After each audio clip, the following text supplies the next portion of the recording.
Hello everyone. I would like to continue our stewardship clips by looking at what it means to be part of a parish. This week, the first week of our stewardship campaign, is about connection, about connecting with one another, and that means building relationships. And by building relationships, we build a community. And the primary understanding of community in the church is, of course, parish. Our parish of St. Joseph's is a community made up of men and women, boys and girls, who have relationships with one another, who have connected with one another. Relationships and connection takes work and effort.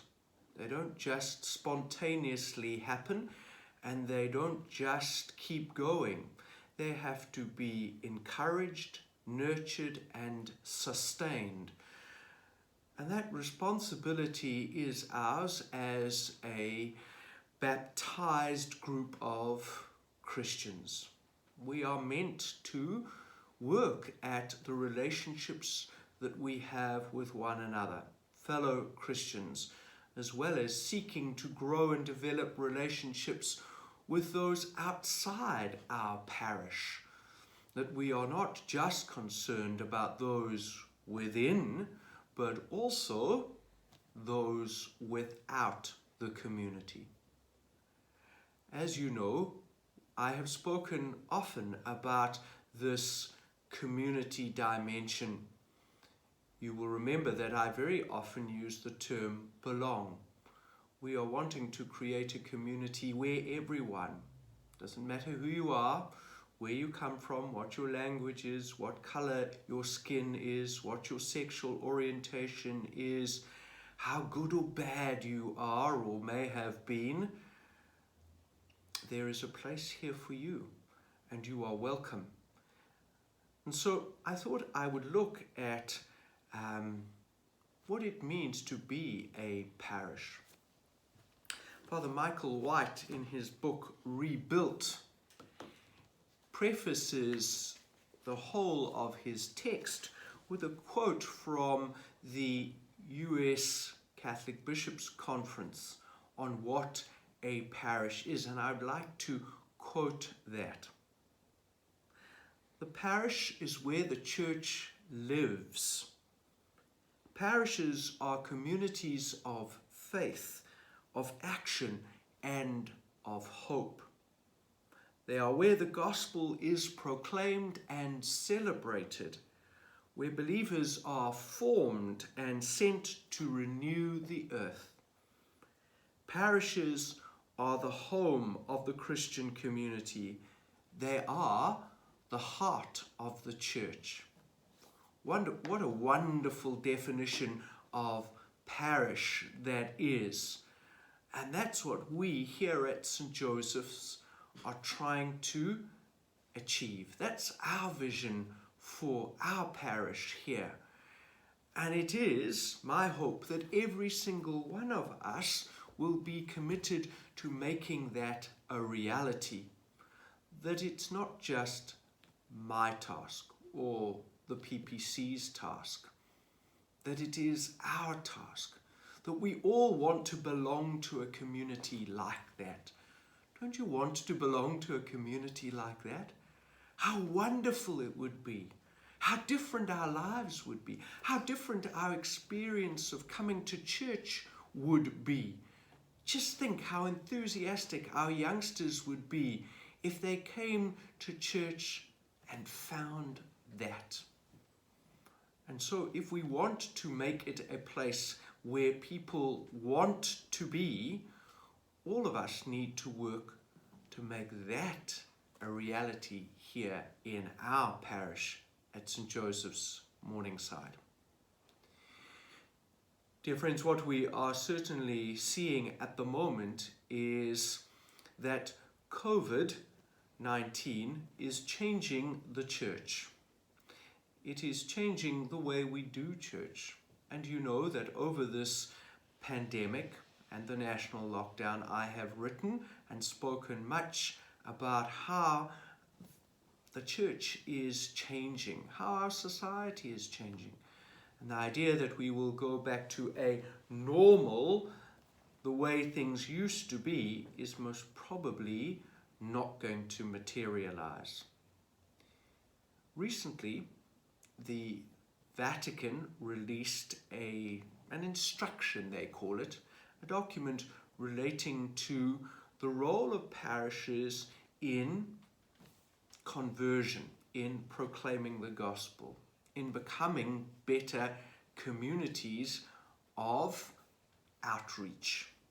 Now, I would imagine this document was planned and prepared before COVID hit us. But there are many aspects of this document that speak to the changing reality. And I'd like to read some extracts for you. The parish has a long history, and from the outset, it has played a fundamental role in the life of Christians and in the development of pastoral work in the church. We can see this in the writings of St. Paul.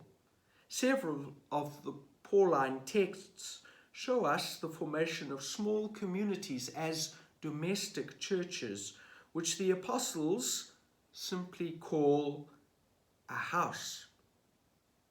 With these houses, we get a foretaste of the birth of the first parishes.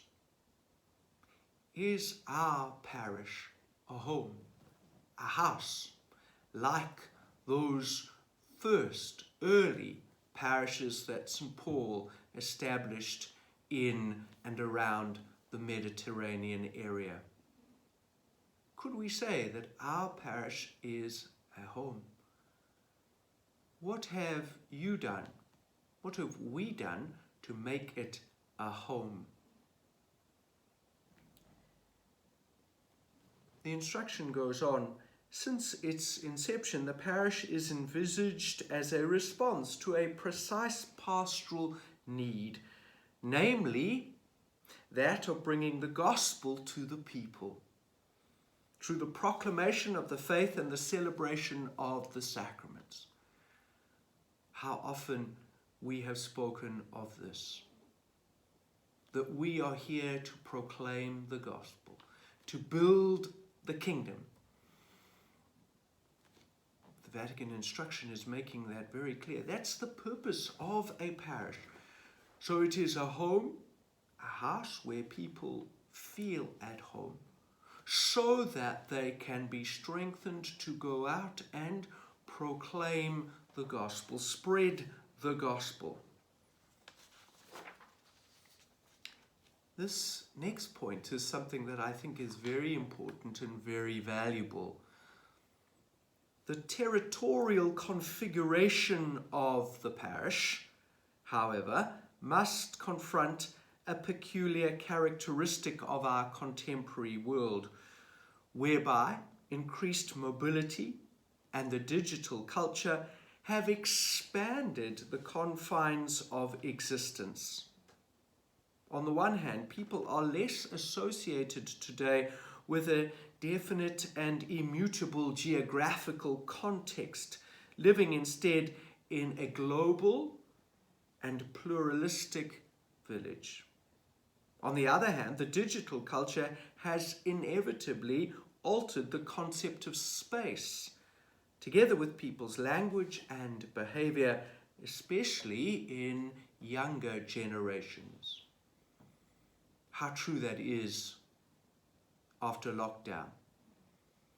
Our parish has expanded incredibly. There are people who consider themselves parishioners of St. Joseph's who live in different parts of our province, different parts of our country, and even different parts of our world.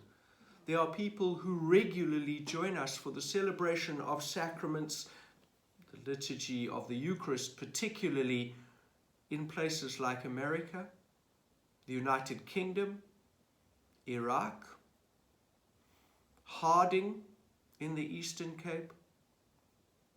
All these people feel connected to us. They consider themselves our parishioners.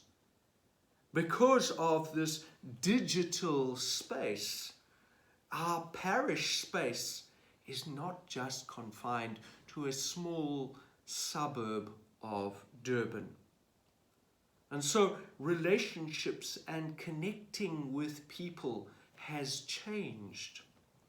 It has changed because we now are able to connect with one another through the digital atmosphere. As a living community of believers, the parish finds itself in a context where the territorial affiliation is increasingly less evident, where places of association are multiplied, and where interpersonal relationships risk being dissolved into a virtual world without any commitment or responsibility towards one's neighbor. And that is the challenge. But I would like to say that it's not only the challenge in the digital sphere, that proper, good, healthy relationships and connections are lost through the internet. Yeah, it is difficult to maintain those and develop those. But that's also possible in the crazy helter-skelter of ordinary parish life. Very often, people sit next to each other in the pews, celebrating Eucharist Sunday after Sunday, and they don't even know the person next to them's name. And they do this over and over and over again. And so even in-person gatherings in our modern world have seen a decline in connection and relationship, where we just live in our own little boxes. We don't look out. Our lives are so busy and hectic, we haven't got time for others. And dear friends, that's what this document from the Vatican is warning us about. We must find time to connect. The document goes on. It is noteworthy how such cultural changes and the evolving territorial ties are fostering within this church, though, the grace of the Holy Spirit. And there is a new discernment around community, which consists in seeing reality with the eyes of God, with a view to unity and communion. The whole people of God must urgently embrace the Holy Spirit's invitation to begin the process of renewing the face of the church. And so in this unusual stewardship campaign, as we look at connecting, we look at connecting in new and different ways. Dear friends, don't stop trying to connect with us and with one another. There are ample opportunities for us to try and do that. And we must be intentional about building relationships, inviting people in, welcoming people when they come in. All God's people. I hope you've enjoyed some of these thoughts that are coming from bishops' conferences and the Vatican, and perhaps I will continue this a little bit in another video clip later in the week. Enjoy your week. Have a great week. God bless you all. Bye-bye.